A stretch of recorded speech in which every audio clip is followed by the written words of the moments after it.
All right, welcome along. Welcome back to the channel. Ange Postecoglou gets his first win as Celtic manager. It has finished Celtic 4, FK Jablonec 2. Lil Abada with the opener, Kaigo Furuhashi with a goal on his debut. James Forrest with the third goal, and Ryan Christie with the clinching goal at the end to turn a not-so-great win into a 2-goal cushion going into the game in Celtic Park. Former Celtic player Paddy McCourt is with me on the line as we react to that win in Czechia. Paddy, it wasn't exactly a walkover, but a 4-2 win going into a home fixture in the second leg against probably, not great opposition, to be fair to them, is a pretty good result. Listen, it's a 4-2 victory away from home in Europe. Probably could have been more convincing on the basis of chances created. Lots of positives in attacking sense. I thought Abada and Furuhashi, who you mentioned, both looked a real threat. And no, listen, it's far from perfect in terms of performance, but certainly positives to take moving forward. Yeah, so there was a couple of changes to the starting lineup tonight. Joe Hart got his debut in goals. Anthony Ralston, Nearbito, Starfelt and Taylor made up the back four. Sorrow, McGregor, Turnbull with the three in midfield, with Abada, Furuhashi playing in the centre, and James Forrest playing on the left flank. So I think we'll start with Furuhashi because it was his debut tonight, or his certainly one of his debut starting for Celtic, and he got a goal, and he was playing through the centre instead of Enda Edouard, which is an interesting talk point in itself. What did you make of Furuhashi in his central role? I thought he was excellent, Enda. I thought he was excellent in the 65 minutes he played. Whether that was, showing the feet with his hold-up play, a couple of nice one-touch passes and spinning, getting in the box. But what I liked about him really was his movement. His ability to mix his game up. When you play with one central striker, it's such a bonus that the striker can come link play with the midfielders, but he was also a threat in the shoulder.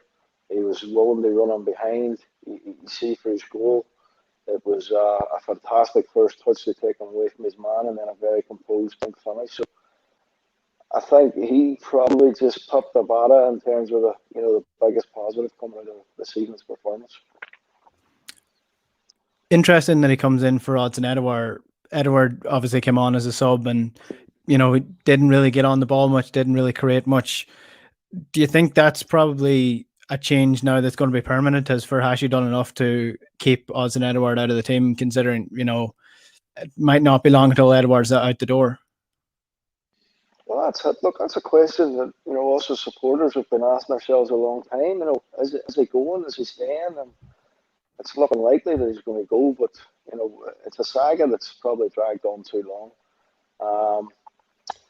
Furuhashi's came in the night, and he's certainly done himself no harm.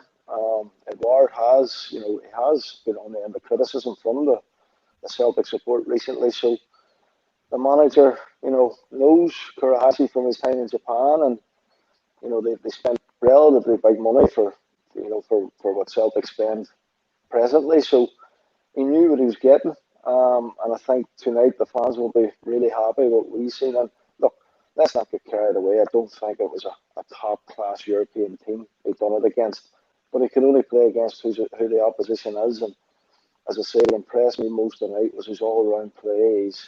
His ability to mix his game up was I thought was excellent. And although he missed a relatively easy chance just after half time, it was probably the only blot on a really good performance on a personal level. You obviously played alongside Nakamura when he was at the club, and there's a fair few foreign players in the team and coming in and out on transfers. What's it like when a player comes in like Furuhashi, because he doesn't speak English? It's obviously he's only been at the club for a couple of weeks now. What's that initial bedding in period for those players like? How difficult is it for them to settle in and get to know players who aren't speaking the same language as them? It's difficult. What supporters need to understand sometimes is he's probably at the minute living out of a suitcase in a hotel room. He's probably not even got his apartment sorted yet, or his house. His family's not even maybe here. It's a new city. It's a new country. He's coming from Japan, which is a completely different culture, a British culture. So it is difficult. I sort of learned that they reserve judgment with players coming in for at least 3 or 4 months. I remember when Victor Wanyama joined the club, I didn't rate him at all the first couple of months because he kept getting caught in the ball. He couldn't get up to speed. And, once he grasped it, then he just got better and better and better and turned into a really top-class central midfield player. So there is a period of adoption for all players that join Celtic. The Irish ones and the Scottish ones and the English ones, they have an advantage that they seem to settle quicker because it's not such a big difference in culture. It's not such a big difference in the speed and tempo of training and game. So, no, listen, that lad, I don't know if he's had the quarantine or what his training regime's been for the last 2 weeks, but he was certainly excellent tonight. And so was Abada. Abada's been there a wee bit longer. Starfelt, I thought he'd done okay at times. I don't think he's overly comfortable on the ball. I assume that's why Irons is playing Beaton beside him, because he maybe sees Beaton as the one to break a line with a pass or maybe even carry it out from the back. So it was, listen, I thought all three, and Joe Hart as well, had a comfortable enough evening, but certainly impressed with the 2 attacking players. There's a good few comments coming in here. We might get to them later on, but do keep them coming. Let us know your thoughts on the game and any questions you have for Paddy. I'll try put them to him at the end of the show. You mentioned Abada there. Obviously, he has played more games than Furuhashi at the minute, and he scored a couple of goals now, 2 goals in Europe for him. He seems like a really, really good player, a really nifty winger, and finally someone who can put the ball into the box, because I think that was a real issue over the last year or so at least. But Enda, what impressed me about him was not only does he put the ball in the box, when Celtic are attacking down the opposite flank, he has exceptional timing of his runs under the back post, and you seen the night he got his goal, and he had another chance. It was nearly a carbon copy of his goal, but the keeper got down well to save. So for a 19-year-old, he's got real maturity in his game. He seems an out-and-out winger. But I have to say, Postecoglou and the coaching team have to take great credit, because if you watched how Celtic attacked tonight, when they got into them deeper wide areas, everything was cut back across the floor. Now, I know Christie scores a header from James Forrest's sort of loop ball, but early in the game, everything was cut back across the floor because they recognised Furuhashi's hardly a giant and Abada's not either. So you could just see how they played and how they attacked it. That was a theme that the coaches and the manager would have worked on all week about. There's no point in throwing high balls into the box and the defenders to clear. When we get into them deeper wide areas, everything has to be cut back across the floor. And I thought that's when Celtic looked really, really dangerous when they done that. Just before we finish up on the attack, because Celtic could have been about 4-0 up in the first half alone. I know David Turnbull had a good chance in the early stages of the game. Cal McGregor dragged a shot wide. Abada had a couple of chances that he could have scored as well. James Forrest is an interesting one playing on the left.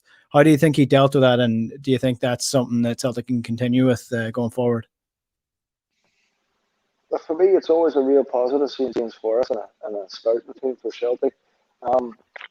James, as a younger player, was all about blistering pace on the right-hand side and getting the byline and delivering crosses. But you've seen now as he's matured in his game, he can dribble on the inside, which allows the full-back to go on the outside. And again, like Abada, he got his goal from being in the back stick when we're attacking down the opposite flank. So I thought James done fine tonight. I don't think he was excellent by any means, but it's a position, even at his older age now in terms of football, that the more he plays it, the more he get better at. And I don't know if Greg Taylor's going to be the long-term answer at fullback, but once there has that combination, whoever the fullback may be, and James, you'll start seeing that the more they play together, the more normal and the more sort of free-flowing them combinations become. What did you make of the midfield three then? one thing that I've noticed with David Turnbull, and maybe it's just a little bit lacking a little bit sharpness at the early stages of the season, but he seems to be a little bit slower on the ball, a little bit not so much limited, but I guess he's not willing to take the risk with a pass through the middle where Furuhashi is making the runs a little bit. Does he just need a little bit of sharpness? Is that what's going wrong with him, or is he quick enough to play this sort of fast, swishbuckling play under Ange Postecoglou? No, look, you're probably fair in your assessment there. There are certain players, Enda, who take maybe 6-7 games, after pre-season to get up to speed. David, I don't know him personally. He might be one of those players, but I thought he was very comfortable on the ball. I thought him and Callum ahead of Sorrow showed good rotation at times. They didn't stick to one side and David stuck to the other. You could see Callum popping up on the right and David would pop up on the left. So I thought the rotation between them two was good. Sorrow does a different job. He stays behind the ball. He makes sure he's the protector of the two centre halves. So I thought the three in midfield worked quite well. I think as the season goes on, I think you'll see a better David Turnbull. I really do. I think he'll get fitter, he'll get sharper. And in my mind, there's no doubt in his ability. I think he's potential to be a really top-class player. What about Sorrow? He gave away a good few fouls there. James McCarthy has come in. Did you would have played with James McCarthy at one point or another for Ireland? Or no, you wouldn't. Sorry, you wouldn't. You played for Northern Ireland. What about James McCarthy? Do you think he'll be a starter? Do you think Sorrow has his place in the starting team, or what do you think is going to happen with that? It's competition. And the guy who we spoke about a couple of months ago, Lear Beaton, is probably his best position as well. If he's going to be a Celtic player, I think he has to play that number 6 role where he dictates play. He's a superb ability to break a line with a pass. And the way Ange Postecoglou seems to want to play, he wants to play passes to penetrate other midfields and get his attacking players in the ball dangerous areas. I don't think Sorrow's that good at that. I think he's very good at getting the ball back, and I think he's very good at keeping it ticking over and 5-10 yard passes. But he's a young player. He's done quite well. He is a bit rash at times. He gives a lot of foul aways. He's had a lot of yellow cards in his short Celtic career, so that's something that he'll have to get better at. In that position, you don't really want to be carrying bookings regularly in games because you're only one foul away if you stop a counter attack or you miss time a challenge. You're in dangerous territory. So, no, James McCarthy coming on as as a Celtic supporter, he's been a fantastic player in the Premier League for many years. I suppose the question will be, are Celtic going to get the best years out of him? He's 31 coming in 2 or 3 months' time. But I'm delighted for him. I know he's Celtic mad and it's always been his dream. So I know for a fact that he'll get himself in the best possible condition he can. And if we can get a fit James McCarthy, then Celtic will have a top player in their hands. It wasn't all rosy on the pitch. A 4-2 win is all well and good, but it was against a fairly poor opposition and 2 soft enough goals as well. The first coming from a ball over the top after David Turnbull was brushed off the ball, and then the second coming again from the defensive side. I know we're playing a high line, but I mean the right back's position was absolutely empty when that ball went through. So defensively, what do Celtic need to work on, or is it just the fact that they're not working with a back four that are good enough for this standard? Without being overcritical, I'm certainly not one that would give out about players or be negative towards players. I've been there myself. I know it's not an easy business, but I don't look at the Celtic back four at the minute and think that that's a back four that's going to challenge for the league, or that's a back four that's going to progress in Europe. I think it needs work. I think we need at least one centre back, and we certainly need competition in the full-back area. So the goals tonight were poor again. You mentioned playing a high line. Playing a high line when you don't have a lot of pace at the back is a real dangerous game. Liverpool played obviously, and when the Virgil van Dijk and Joe Gomez, who they're like two jets. They can cover the ground in no time. I don't think Celtic quite have that pace at centre back at the minute. They play a high line, and as you say, that Tony Ralston was caught out for the first goal. A straight ball over the top. Two centre backs see the guy running, don't react with time, and all of a sudden he's running on Joe Hart, and it was an easy enough finish. So no, look, my honest answer is I don't think that back four is going to be good enough for Celtic to go and challenge for a league title this year. I think it needs work. There's a couple of things I do want to ask you about before we finish up then on the game.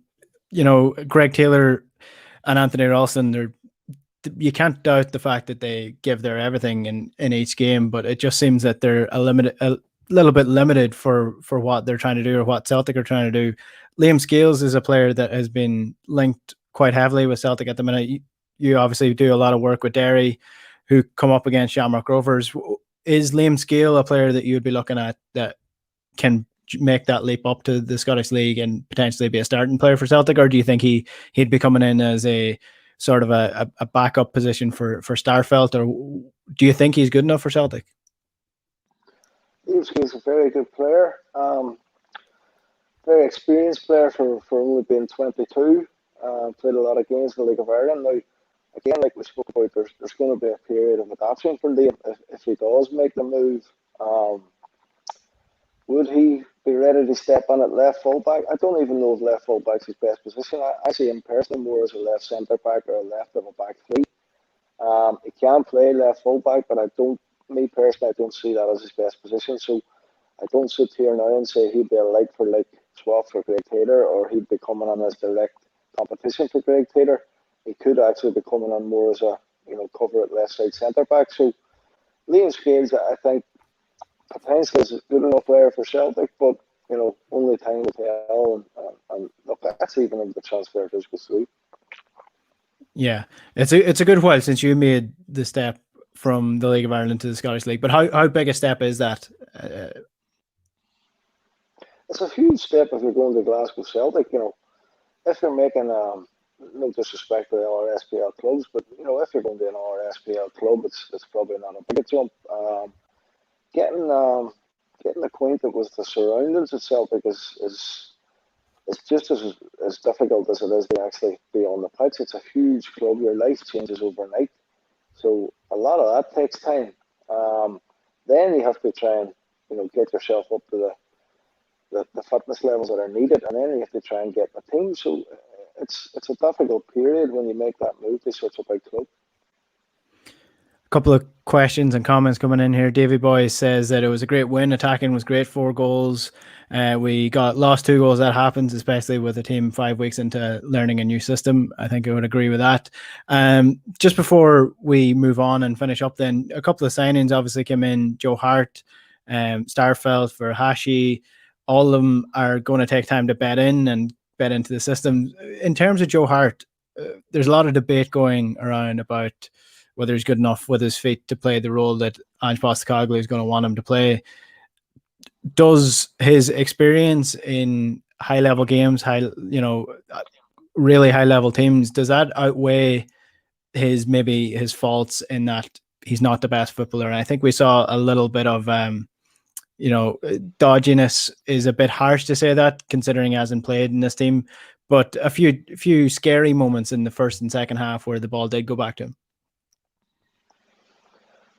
Look, that's probably a fair comment, but I would probably argue that he done quite well with his feet at times as well. A few ones went back to him that weren't perfect, and he dealt with them well. It seems to be that the manager has set out his stall that he wants to play from the back. He wants to, his keeper to start the attacks from deep. I don't think Joe Hart is known as someone who's exceptionally good with his feet. I think the big reason when Pep Guardiola, took the Man City job, I think he moved Joe on because he didn't quite think he was good enough for what he needed. But look, time will tell. I thought he done okay tonight with his feet. As you say, there was a couple of dodgy enough moments, but there was also a couple, as I mentioned, that weren't perfect, and he dealt with it well. So, but look, you can't question his pedigree. He's an England international, probably as he got 50 or 60 caps for England. again, he's not had a load of first team football in the last few years, but look, I think potentially it could be a good signing for Celtic. Just then, this game, it's hard to take too much from it because I mean, Celtic have never really had that much luck away from home in Europe. What was the worst place that you went in terms of an away trip for Celtic in Europe? Oh, probably the most difficult was when we went and played. I think it was HJK Helsinki away in Finland, because it was the one. I think it was the one before they qualified for the Champions League group, and the most difficult games are the ones you're expected to win easy because they're a potential banana skin. We went away there. It was a wee tight stadium. It's a 4G pitch. We ended up winning the game, but I remember a real nervousness leading up to it because the papers and all the supporters just thought it was going to be a walk in the park. So that's what we found difficult when you were expected to go away from Europe and win, because at home the expectancy has always been there, but over the years away games in Europe have proved difficult. So when we were going to a club that we were expected to beat away in Europe, they were the ones that you were always most nervous about. Ange Postecoglou has been quite spiky with his dealing with the Scottish press, and you sort of mentioned the pressure of what they're talking about going into these type of games. Do the players talk about that? What goes on in the Scottish press, what's written in the papers about them, what's written about them online? Do they discuss it? Do they talk about it, or is that something that's left at the door? Listen, it would depend. It would depend what the issue was or what the story was. Certainly not about daily press conferences or how the manager answers questions or something like that. Definitely not. Certainly not in my time. Look, times have changed. There's a lot more, obviously, social media now. Players are a lot more social media savvy, and it seems to be a huge part of their lives. But no, look, when I was there, we focused on the games. We focused on trying to challenge for titles. And listen, if there was a story in the paper that was something out of the ordinary, of course we spoke about it and had a chat about it. But no, the players will they'll be trying to get to know the manager, as they see him, because what you see in the media is not who that man is. He'll be a completely different character behind the scenes. The players will see a completely different side of him. And, when he's in front of cameras or when he's been asked difficult questions, he'll have a way of answering them. Won't be how he is around the training ground on a daily basis. Hudson Edouard came off the bench, as did Ryan Christie. They're two players that are being written about quite a bit at the minute. Doesn't seem that Edouard's going to be at the club for too much longer. And I guess the feeling amongst fans, at least, would be that he hasn't been playing well over the last at least couple of months and to the start of the season as well. When a player is out the gap like that, or seems to be out the door, what's that like for the players who are playing alongside him as teammates? What's the feelings towards him? Do they talk about it? Do they ignore it? Is there almost a feeling of spite that he's not giving his 100%, or what's your thoughts on that? It's a real difficult question because when I think back on my own career, and that was a player who had made it clear that he wants to move on and there's interest from other clubs. I can't remember many times where that player is still playing in the team, actually starting games. And so you really knew that the player was on his way out. It was just now a matter of time of his agent sorting out the contract or the two clubs agreeing a fee. I've never known someone to go on so long. It seems that, everyone's been talking about Edouard leaving for maybe a season and a half. It's a very strange one, but look, he's a top player. There's no getting away from that. He's been a top player for Celtic, but it'd be difficult to defend that his form has been, exceptional so far this season. I genuinely don't know what's going on, behind the scenes. I've no inside track. I don't know if a move's close or if it's not close. So, but look, it is a saga that I think needs sorted one way or another. He either, says that he's committed for the season, or the club accept whatever offer on the table, because I suppose a fair comment would really say that his form isn't of someone that is a top young player, which he is. Just to finish up, then, I mean, it was a 4-2 win. It wasn't perfect, but it is a win nonetheless. It's Ange Postecoglou's first win as Celtic manager as well, with Dundee coming up this weekend. I mean, Dundee should be a side that Celtic should beat in the league for sure, and they certainly would fancy themselves. How big is that win going in now that maybe the pressure's off a little bit? The pressure is still on to win every game with Celtic, regardless, but getting that first win under the belt certainly does ease it a little bit. Yeah, look, the manager and the coaching staff and the players will be delighted to get the one. 4 goals away from home in Europe, and probably should have been and could have been a lot more. Being involved now in this side of the fence in terms of being a staff member, you will look back at the game and you'll try and improve defensively. You'll take a lot of positives from the attacking play. You'll take a lot of positives from the new signings. So he'll be really happy. It's a sort of monkey off his back. It's his first victory.